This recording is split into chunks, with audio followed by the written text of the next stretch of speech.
8 గంటల వరకు నొప్పుల నుండి ఉపశమనమిచ్చే కొత్త మై డాక్టర్ ప్యాచ్ ఇప్పుడు మై డాక్టర్ స్ప్రేతో ఉచితం. నమస్తే, వెల్కమ్ టు ఆర్టీవీ. దేశవ్యాప్తంగా సార్వత్రిక ఎన్నికలు ముగిశాయి, ఫలితాలు కూడా వెల్లడయ్యాయి, ప్రజా తీర్పు కూడా వెలువడింది. అయితే తెలంగాణ లోక్సభ ఎన్నికల్లో జరిగినటువంటి విధానంలో ఖమ్మం అందరి దృష్టిని కూడా ఆకర్షించిందని చెప్పుకోవాలి. ప్రధాన రాజకీయ పార్టీల మధ్య హోరాహోరీ ప్రచారం అయితే సాగింది. అభ్యర్థుల విమర్శలు, ప్రతి విమర్శలు, సవాళ్ళు, ప్రతి సవాళ్ళతో ఖమ్మం స్థానం తెలంగాణలోనే అందరి ప్రజానికాన్ని దృష్టిని అయితే ఆకర్షించిందని చెప్పుకోవాలి. ఖమ్మం నుంచి బీజేపీ అభ్యర్థిగా తాండ్ర వినోద్రావు పోటీ చేశారు. బీజేపీ నుంచి ఆయన చాలా పెద్ద ఎత్తున ఎన్నికల ప్రచారాన్ని కూడా కొనసాగించారు. బీఆర్ఎస్ కూడా తన ఉనికిని కాపాడుకునే ప్రయత్నం చేసింది. సిట్టింగ్ స్థానాన్ని చేజిక్కించుకునేందుకు ప్రయత్నం అయితే చేసింది. ఆ పార్టీ అధినేత గులాబీ దళపతి కేసీఆర్ కూడా ముమ్మర ప్రచారం నిర్వహించారు. ఇక కాంగ్రెస్ మునిపెన్నడూ లేని ప్రచారాన్ని చేస్తూనే రికార్డు స్థాయిలో మెజారిటీ సాధించుకుంది, విజయం కూడా సాధించుకుంది. రామసహాయం రఘురామరెడ్డి ఖమ్మం పార్లమెంట్ అభ్యర్థిగా, ఖమ్మం ఎంపీగా గెలుపొందడం జరిగింది. అయితే ఓటమిపై అసలు ఏమంటున్నారు ప్రత్యర్థులు, ప్రస్తుతం మనం తెలుసుకునే ప్రయత్నం చేస్తున్నాం. మనకు అందుబాటులో బీజేపీ అభ్యర్థి తాండ్ర వినోద్రావు ఉన్నారు. ఆయన అడిగి అసలు ఓటమిపై విశ్లేషణ చేశారా, తమ లోటుపాట్లు ఏంటి, నిజంగా పార్టీ 3వ స్థానానికి పరిమితం కావడానికి గల పరిస్థితులు ఏమి ఎదుర్కొన్నారనేది ఆయన మాట్లాడి తెలుసుకునే ప్రయత్నం చేస్తారు. నమస్కారం, వెల్కమ్ టు ఆర్టీవీ. ఒక పట్టు వీడన్ విక్రమార్కుడిలా ఎన్నికల ప్రచారం సాగించారు.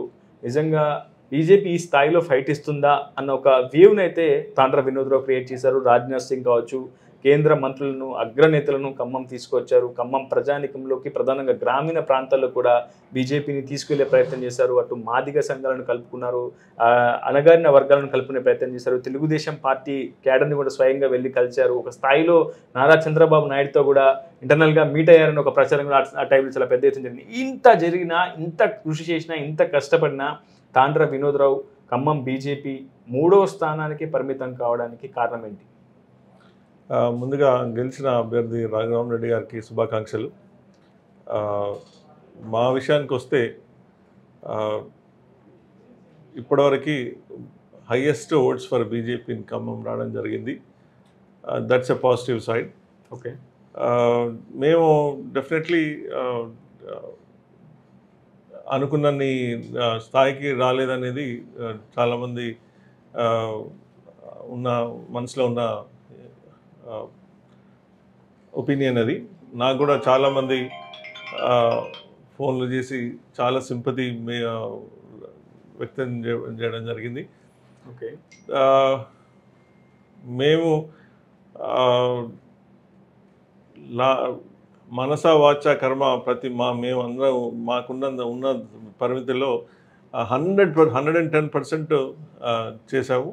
సో ఒక రకంగా దట్ ఈజ్ సాటిస్ఫైయింగ్ మూమెంట్. చాలా అంటే అతి విశ్వాసం అనిపించట్లేదు వినోద్రావు గారు. ఎందుకంటే ఖమ్మం అంటేనే కాంగ్రెస్ అంటారు, కాంగ్రెస్కు ఇది ఒక కంచుకోటగా పరిగణిస్తుంటారు. ఒకవైపు 3 మంత్రులు, 6 ఎమ్మెల్యేలు, మిత్రపక్షంతో కలిపి 7 ఎమ్మెల్యేలు, వాళ్ళ బలం పెద్దది. అటు సామాజికంగా, ఆర్థికంగా, రాజకీయంగా చైతన్యం ఉన్నటువంటి జిల్లా, అదేవిధంగా చాలా బలమైనటువంటి ప్రత్యర్థులు. ఇంత ప్రత్యర్థుల మధ్య వినోద్రావు హైదరాబాద్ నుంచి నేరుగా వచ్చేసి నేను గెలిచేస్తాను, ఖమ్మంలో ఒక వేవ్ ఉంది బీజేపీకి, ఖచ్చితంగా గెలుపు మనదే, విజయం మనదే అని ప్రజల్లోకి విస్తృతంగా వెళ్ళారు, ప్రచారం కూడా చేశారు. అతి విశ్వాసం అనిపించట్లేదు. ఇప్పుడు ఏదైనా ఒక లీడర్కి ఒక విజన్ ఉండాలి, ఒక గోల్ ఉండాలి. My goal is to win. కాబట్టి ఆ 0.2%, నేను రాకముందు 0.2% నుంచి ఈరోజు 1,20,000 ఓట్స్ రావడం అంటే that it self is not that మీరు అన్నంత కాదు. బట్ ఎస్, మేము వచ్చినప్పుడు ఆ వేవ్ ఉంది, ఆ ప్రజల్లోకి మేము తీసుకెళ్ళగలం. బట్ ఇంకో విషయం మీరు గమనించాలి ఏంటంటే, ఈరోజు లాస్ట్ విలేజ్ వరకు బీజేపీని తీసుకెళ్ళడం జరిగింది. ప్రతి 1900 బూత్స్లో మా ఓట్స్ ఉన్నాయి.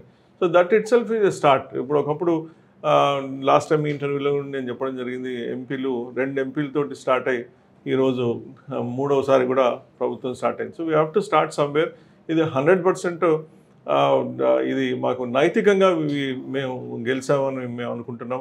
ఎందుకంటే ₹1 డబ్బు ప్రభావం మేము చూపకుండా మాకు వచ్చిన 1,20,000 ఓట్లు ఆనెస్ట్ ఓట్స్, డబ్బుకి ప్రలోభం లేకుండా చేసింది. సో దట్ ఇట్ సెల్ఫ్ అదే ప్రశ్నిస్తున్నా. నిజంగా ఎన్నికల్లో విజయమే చాలా కీలకం. దానికోసం సామధాన భేద దండోపాయాలు వినియోగించాల్సి ఉంటుంది.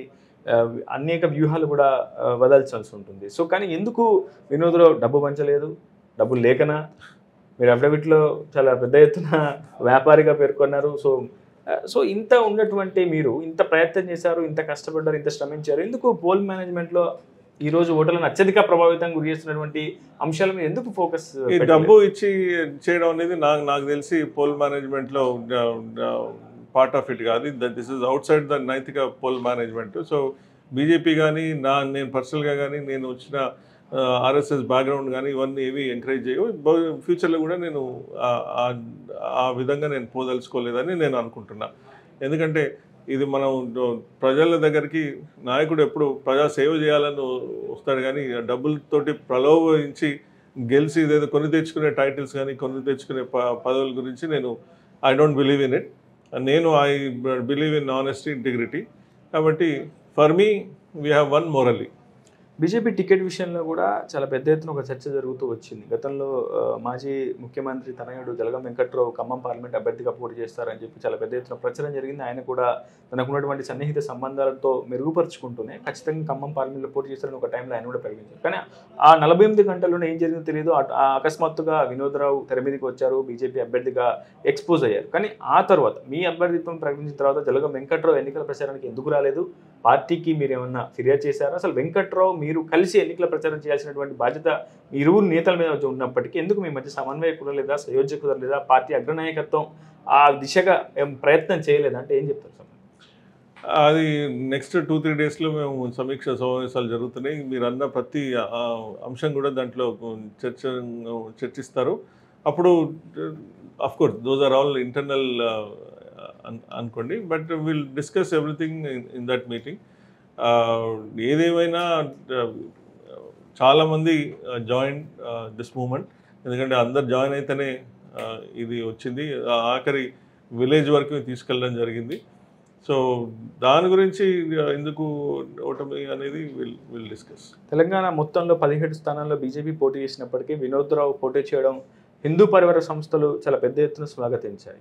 విశ్వ హిందూ పరిషత్ కావచ్చు, రాష్ట్రీయ స్వయం సేవక్ సంఘ్ కావచ్చు, మిమ్మల్ని ఒక ప్రతినిధిగా అంటే మా వైపు నుంచి మేము ఒక ప్రతినిధిని రిప్రజెంట్ చేస్తున్నాం, అది ఖమ్మం పార్లమెంట్ స్థానం నుంచి అన్నట్టు ఒక పెద్ద ఎత్తున ప్రచారం జరిగింది. కానీ ఆ స్థాయిలో హిందూ పరివార సంస్థలు మీకు మద్దతుగా వెన్నుదన్నుగా నిలిచినప్పటికీ కేవలం 3వ స్థానానికే బీజేపీ పరిమితమైంది. అంటే కారణాలు ఏంటి, లోపాలేంటి, వైఫల్యం ఎక్కడ జరిగింది? నిజంగా ఆ స్థాయి ఫైట్ మీరు ఇవ్వలేకపోయారా? నేను మళ్ళీ ఇందాక చెప్పిందే చెప్పగలుగుతా. 0.2% నుంచి 1,20,000 ఓట్లు వచ్చిందనేది ఒక ఇంతవరకు హైయెస్ట్ ఓట్స్. కాబట్టి మేము దాన్ని మోరల్లీ వి వన్. ఎందుకంటే we never spent 1 rupee to voters. అది చేయకుండా ఇంత లాస్ట్ మా విలేజ్ వరకు తీసుకెళ్ళగలేము. మాకు ఇంటర్నల్ మేము అనుకుంటున్నాం అది మోరల్ విక్టరీ అని. అండ్ ఇప్పుడు హ్యావింగ్ సెడ్ దట్, ఇప్పుడు స్థానిక ఎలక్షన్స్ ఉన్నాయి, దాని మీద మేము కాన్సన్ట్రేట్ చేయడం జరుగుతుంది. సో ఇక్కడ నేను వచ్చింది కూడా నెక్స్ట్ ఏదో రాత్రి ఏదో అవుతుందని కాదు. లాంగ్ టర్మ్ నన్ను పంపించిన పెద్దలు కానీ నేను వచ్చిన కారణాలు కానీ ఇది లాంగ్ టర్మ్లో ఎస్టాబ్లిష్ చేయాలి ఈ పార్టీని. కాబట్టి ఇది జస్ట్ స్టార్టింగ్ మాత్రమే, ఇంకా చాలా ఉంది. కాబట్టి hour goal is to BJP ఎప్పటికైనా ఖచ్చితంగా ఇప్పుడు ఈ ఓట్లతోటి మేము ముందుకు వెళ్ళడం జరుగుతుంది. ఖచ్చితంగా ఖమ్మంలో కాషాయ జెండా ఎగరవేయడం జరుగుతుంది.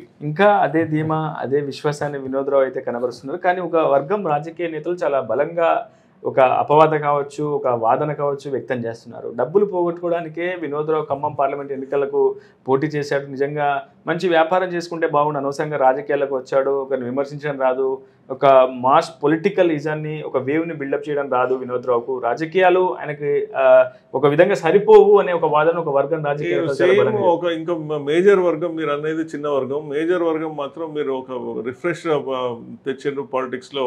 అందరినీ ప్రత్యర్థులను తిట్టి చేసే బదులు మీరు మీకేం కావాలి, మీరు ఏం చేయగలుగుతారని ఒక విజన్ తోటి కానీ ఒక దాంతో పాజిటివ్ దాంతో వచ్చింది. ఇట్లాంటి పాజిటివ్ ప్రతి దాంట్లో రావాలని వాళ్ళు మెజారిటీ మంది, మీరు అన్నది minority, but majority people said you did a right thing. నీలాంటి వాళ్ళు రాజకీయాలకు అవసరం. మారబోయే రాజకీయాలలో నీలాంటి వాళ్ళ పర్సంటేజ్ పెరుగుతుంది and your inspiration to us అని కొన్ని చాలా మంది నా దగ్గరకు వచ్చి అభినందనలు తెలుపుతుండడం అది కూడా జరుగుతుంది.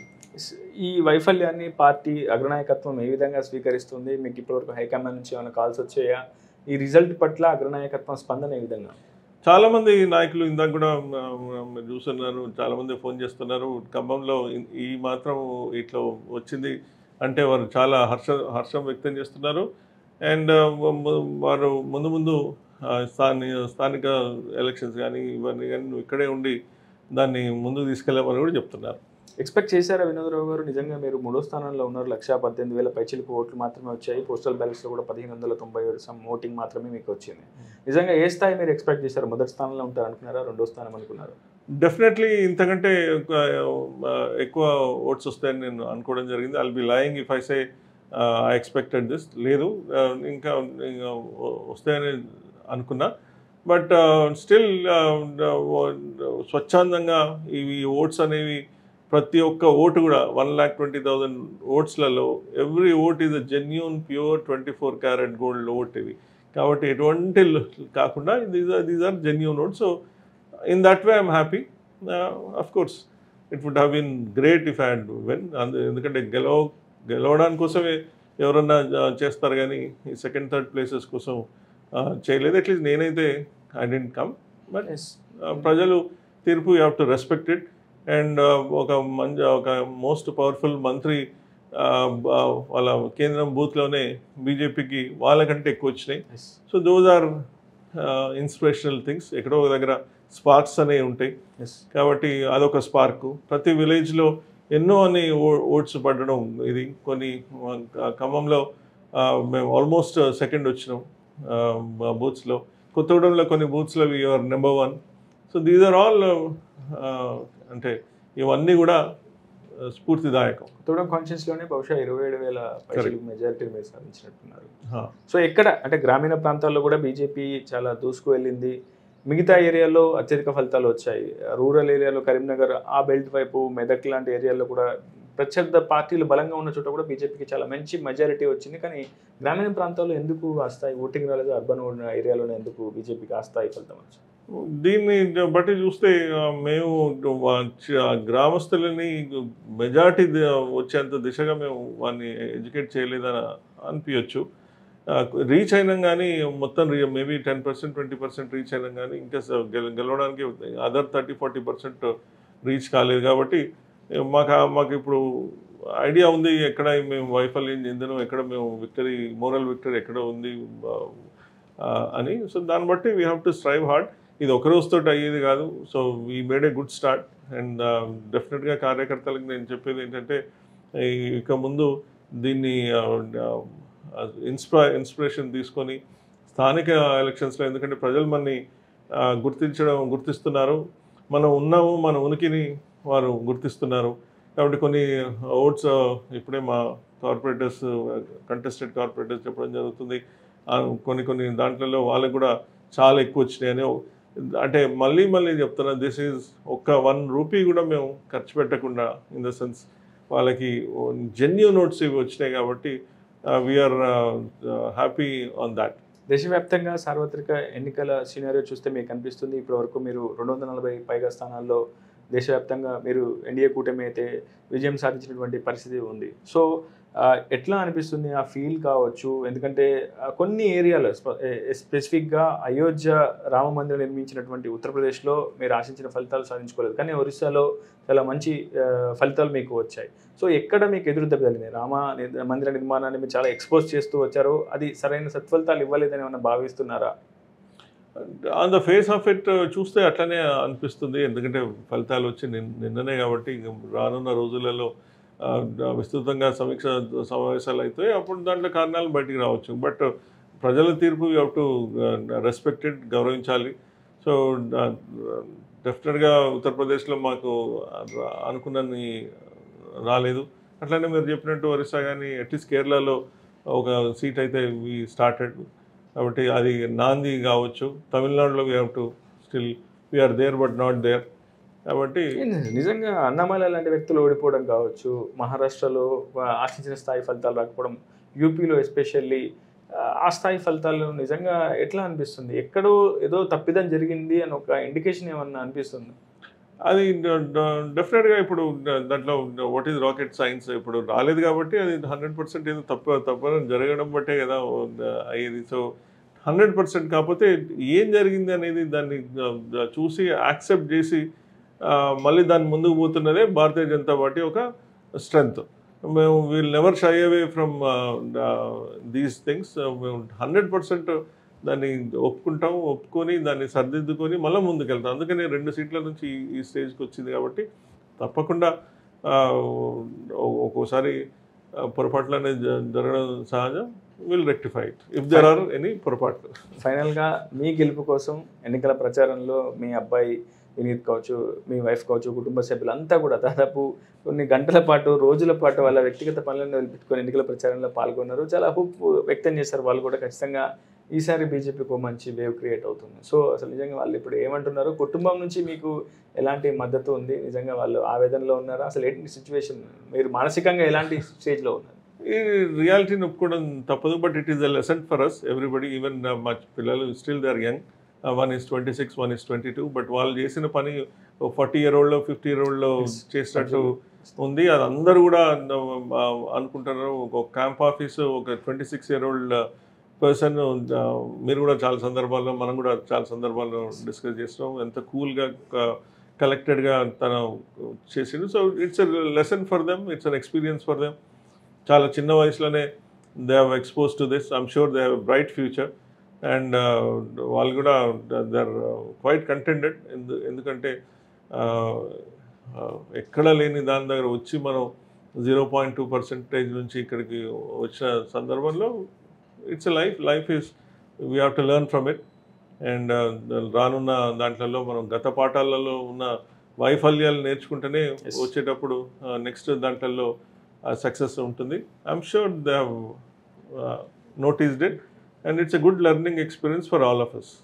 ఎస్, విన్నర్గా అది వినోద్రావు చెప్తున్నటువంటి వాదన. ఖచ్చితంగా ఓట్ల కొనుగోలు యత్నానికి మేము ప్రయత్నం చేయలేదని చెప్తున్నారు. అందుకే ఓడిపోవడానికి అదొక ప్రధాన కారణమని కూడా చెప్తున్నారు. కానీ ఏదేమైనప్పటికీ ఖమ్మం పార్లమెంట్లో నైతిక విజయం సాధించామని 0.2% నుంచి ప్రస్తుతం 10% ఓటింగ్ను ఖమ్మం పార్లమెంట్లో సాధించగలమని, ఇది ఒక నైతిక విజయం అని చెప్పి కూడా ఆయన భావిస్తున్నారు. ప్రత్యర్థులు చేసినటువంటి కుట్రలు కావచ్చు, కుతంత్రాలు కావచ్చు, ఇతర పోల్ మేనేజ్మెంట్ పేరు చేసినటువంటి అనేక ప్రయత్నాలు తాము చేయలేకపోయామని, కానీ ఖమ్మంలో ఒక స్థిరమైనటువంటి పార్టీని, ఒక స్థిరమైనటువంటి ఎదుగుదలను తీసుకొచ్చేందుకు తన వంతు ప్రయత్నం తాను చేస్తానని చెప్తున్నారు. ఖచ్చితంగా రాబోయే కాలంలో కూడా ఖమ్మం పార్లమెంట్లోనే ఉంటాను, బయటికి వెళ్ళను, వ్యాపారాలు కాదు, నాకు కావాల్సింది ఖమ్మంలో కాషాయ జెండా ఎగరవేయడమే అంటున్నారు వినోద్రావు. మరి వేచి చూడాలి ఆయన భవిష్యత్తు ఏ విధంగా ఉండబోతుంది. రాజకీయాల్లో ఆయన కొనసాగుతారా? నిజంగా ఏ స్థాయిలో ఆయన తన మార్పును చాటే ప్రయత్నం చేస్తారు? ఖచ్చితంగా ప్రజాప్రతినిధి అవుతారా లేదనేది మాత్రం వేచి చూడాల్సి ఉంది. ఇది రిపోర్టర్ ఉదయ్, RTV ఖమ్మం. మరిన్ని వీడియోస్ కోసం ఛానల్ సబ్స్క్రైబ్ చేయండి. లేటెస్ట్ అప్డేట్స్ కోసం వాట్సాప్ ఛానల్ ఫాలో చేయండి. అండ్ లింక్ డిస్క్రిప్షన్ లో ఉంది.